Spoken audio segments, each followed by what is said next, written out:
আসসালামু আলাইকুম। Yusuf CSE YouTube চ্যানেলে আপনাদের সবাইকে স্বাগতম জানাচ্ছি। আজকে আমরা আলোচনা করব অ্যাডভান্স ডাটাবেস ম্যানেজমেন্ট সিস্টেমের সুপারশাসন নিয়ে। এই সাবজেক্টের পরীক্ষা শুরু হবে 14 সেপ্টেম্বর 2022 সকাল 10টায়। এই সাবজেক্টটা কম্পিউটার টেকনোলজির জন্য একটা অপশনাল সাবজেক্ট। 14 তারিখে কম্পিউটার অপশনাল সাবজেক্টগুলো পরীক্ষা হবে network security system, embedded system design, advance database management system এবং গেম ডেভেলপমেন্ট। এই 4টা সাবজেক্ট অপশনাল। ষষ্ঠ সেমিস্টার থেকে যার যার পছন্দ করে যে সাবজেক্টগুলো নিচ্ছে সেই সাবজেক্ট অনুযায়ী সপ্তম সেমিস্টারে একই গ্রুপে থাকবে, সেই সাবজেক্টগুলো পরীক্ষা হবে। তো চলুন তাহলে আমরা সুপারশাসন নিয়ে আলোচনা করি। তো আলোচনা শুরু করার আগে বরাবর মতন বলি, আপনি যদি আমার ইউটিউব চ্যানেলে নতুন হয়ে থাকেন প্লিজ আমার ইউটিউব চ্যানেলকে সাবস্ক্রাইব করে রাখবেন। তো আজকে যে সাবজেক্টে আলোচনা করতেছি এই সাবজেক্টের থিওরি মার্ক থাকবে 60। এখান থেকে যে কোনো বিভাগ মিলে পূর্ণ মার্কে 50% উত্তর দিতে হবে, অর্থাৎ 30 মার্কের আনসার করবেন। কত সংক্ষিপ্ত 10টা, সংক্ষিপ্ত 10টা, রচনামূলক 6টা বা 7টা থাকবে, সেখান থেকে 5টা উত্তর দিতে হবে, প্রত্যেকটা প্রশ্নের মান 6। তো চলুন তাহলে আলোচনা শুরু করি। সুপারশাসন অতি সংক্ষিপ্ত প্রশ্ন। মেটা ডাটা বলতে কি বোঝায়? খুবই গুরুত্বপূর্ণ একটা প্রশ্ন। মেটা ডাটা বলতে কি বোঝায়? তারপর হচ্ছে ডাটাবেস ম্যানেজমেন্ট সিস্টেম কাকে বলে, আর একটা হচ্ছে অ্যাডভান্স ডাটাবেস ম্যানেজমেন্ট সিস্টেম বলতে কি বোঝায়। এই দুইটা থেকে একটা প্রশ্ন পরীক্ষাতে আসার সম্ভাবনা বেশি থাকবে। ডাটা ইন্টিগ্রিটি কাকে বলা হয়? ডাটা ডিকশনারি বলতে কি বোঝায়? ডাটা স্কিমা কি? দ্বিতীয় নম্বর অধ্যায় এক্সএমএল এর সংখ্যা দাও। খুবই গুরুত্বপূর্ণ একটা প্রশ্ন, এক্সএমএল এর সংখ্যা। ওয়েব ডাটাবেস কাকে বলে বা ওয়েব ডাটাবেস কি? ডিটিডি এর সংখ্যা দাও।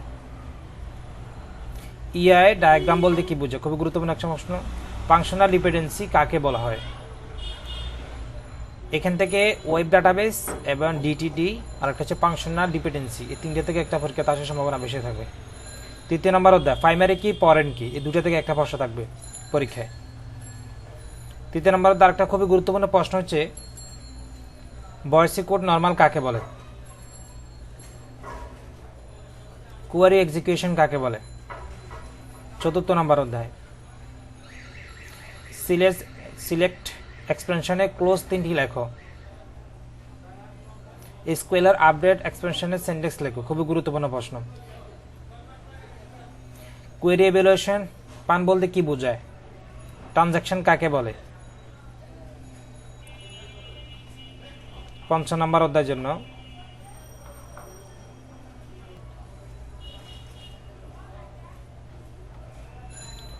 ভলাটাইল স্টোরেজ ডিভাইস বলতে আবার নন ভলাটাইল স্টোরেজ ডিভাইস বলতে কি বোঝায়?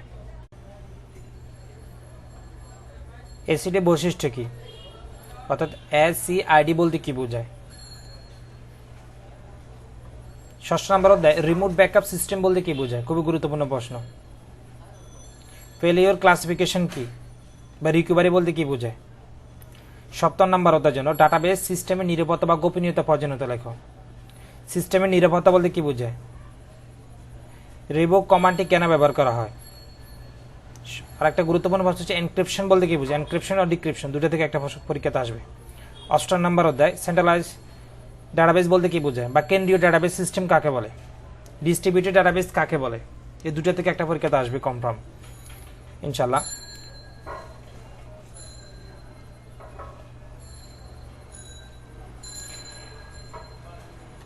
অষ্টম নম্বর অধ্যায় জন্য থাকবে এন্টাকুয়ারি প্যারালেলিজম বলতে কি বোঝায়? ফ্র্যাগমেন্টেশন কি? 5টি অবজেক্ট ওরিয়েন্টেড প্রোগ্রামিং নাম লেখো। 9 নম্বর অধ্যায়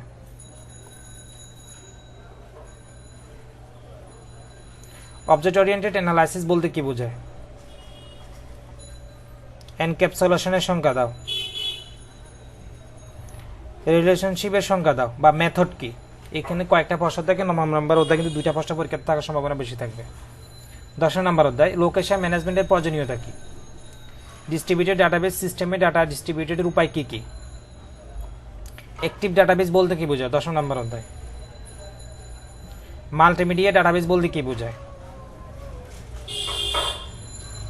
এসকিউএল সার্ভার বলতে কি বোঝায়? 11 নম্বর অধ্যায় ওরাকল কি? মাল্টিমিডিয়া ডাটাবেস বলতে কি বোঝায়? রিয়েল টাইম বাফার ম্যানেজমেন্ট কাকে বলে? খুবই গুরুত্বপূর্ণ একটা প্রশ্ন। এগুলো অতি সংক্ষিপ্ত প্রশ্ন। মোটামুটি যদি অতি সংক্ষিপ্ত প্রশ্নগুলো যদি পড়েন ইনশাআল্লাহ কমন পড়বে। সংক্ষিপ্ত প্রশ্ন, প্রথম অধ্যায় ডাটাবেস আর্কিটেকচার কি? কয় ধরনের ডাটাবেস আর্কিটেকচার বিদ্যমান? ডাটা ইন্ডিপেন্ডেন্স কাকে বলা হয়? ডাটাবেস ম্যানেজমেন্ট সিস্টেমের সুবিধা অসুবিধা, এই তিনটা থেকে একটা প্রশ্ন পরীক্ষাতে থাকবে কনফার্ম।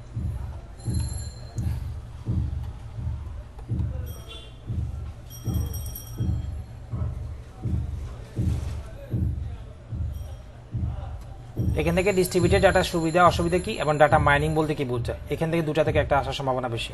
দ্বিতীয় নম্বর অধ্যায় এক্সএমএল স্কিমা বলতে কি বোঝায় বা এক্সএমএল ডিজাইন বলতে কি বোঝায়, খুবই গুরুত্বপূর্ণ প্রশ্ন।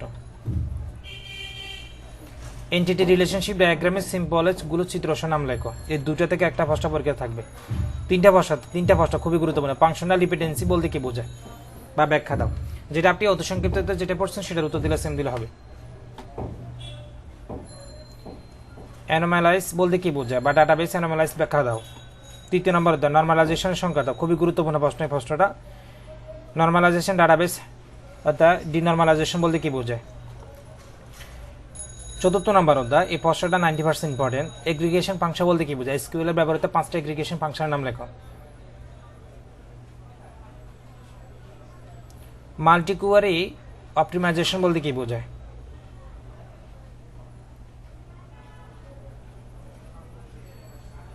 তিনটি ইফিসিয়েন্ট অ্যান্ড এক্সটেন্সিবল মাল্টিকুয়ারি অপটিমাইজেশন অ্যালগরিদমের নাম লেখো, খুবই গুরুত্বপূর্ণ প্রশ্ন। ট্রানজাকশন কাকে বলে? পঞ্চম নম্বর অধ্যায় আছে কনকারেন্সি কন্ট্রোলের সংখ্যা দাও, এই প্রশ্নটা পড়ে নেবেন ভালোভাবে। লক ইন টেকনিক সেই সংখ্যা দাও, খুবই গুরুত্বপূর্ণ একটা প্রশ্ন। ডেডলক কি? পঞ্চম নম্বর অধ্যায়ের জন্য। ষষ্ঠ নম্বর অধ্যায় আছে বিপর্যয়কর ফেলিওর থেকে ডাটা রিকভারি করার জন্য কৌশল কি কি। সিস্টেমের নিরাপত্তা বা ডাটা নিরাপত্তা বলতে কি বোঝায়।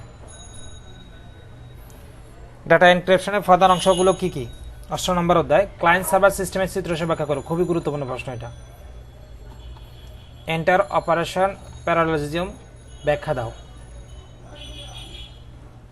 অবজেক্ট আইডেন্টিটি কি ব্যাখ্যা করো, নবম নম্বর অধ্যায়ের জন্য। অবজেক্ট ওরিয়েন্টেড ডাটা মডেল উপাদানগুলো উল্লেখ করো, খুবই গুরুত্বপূর্ণ প্রশ্ন। ও ডাটাবেস ম্যানেজমেন্ট সিস্টেমের স্টোরেজ ম্যানেজমেন্ট ব্যাখ্যা করো বা OODBMS এর স্টোরেজ ম্যানেজমেন্ট ব্যাখ্যা করো। অবজেক্ট ওরিয়েন্ট বলতে কি বোঝায়। মাল্টি ডাইমেনশনাল ডাটা স্ট্রাকচার বলতে কি বোঝায়। 11 নম্বর অধ্যায় অ্যাক্টিভ ডাটাবেস কি, খুবই গুরুত্বপূর্ণ প্রশ্ন এই অধ্যায়ের জন্য, এর কিছু অ্যাপ্লিকেশন লেখো বা প্রয়োগক্ষেত্র লেখো। মাল্টিমিডিয়া ডাটাবেস ডিজাইনের ক্ষেত্রে কি কি চ্যালেঞ্জ সম্মুখীন হতে হবে। রচনামূলক প্রশ্ন। প্রথম অধ্যায়ের জন্য ডাটাবেস ম্যানেজমেন্ট সিস্টেমের প্রয়োজনীয়তা উল্লেখ করো। দুই টায়ার ডাটাবেস আর্কিটেকচারের তুলনায় 3 টায়ার ডাটাবেস আর্কিটেকচারের সুবিধা বা ডাটাবেস সিস্টেমে 3 স্তর আর্কিটেকচার সুবিধাগুলো লেখো, এই দুটো থেকে একটা প্রশ্ন পরীক্ষাতে আসার সম্ভাবনা বেশি।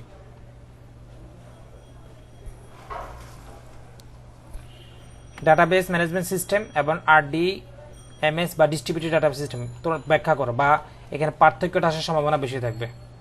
তবে এই দুইটা পড়ে নেবেন, দুইটা থেকে 3টা পড়বেন, দুইটা আসার পরীক্ষাতে সম্ভাবনা বেশি, আর যদি না হয় উপরে দুইটা থেকে একটা পরীক্ষাতে আসবে ইনশাল্লাহ। দ্বিতীয় নম্বর অধ্যায় এন্টিটি রিলেশনশিপ ডায়াগ্রাম হচ্ছে রিলেশনাল ডাটাবেস রূপান্তরের প্রক্রিয়াগুলো বর্ণনা করো।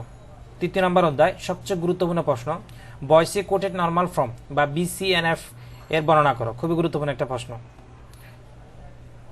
আরেকটা আছে নর্মালাইজেশনের, যা প্রথম দ্বিতীয় তৃতীয় নর্মালাইজেশন, খুবই গুরুত্বপূর্ণ। এখানে চতুর্থ পঞ্চম থাকলেও প্রথম 3টে খুবই গুরুত্বপূর্ণ। চতুর্থ নম্বর অধ্যায় SQL সিলেক্ট অপারেশনের বিস্তারিত বর্ণনা করো।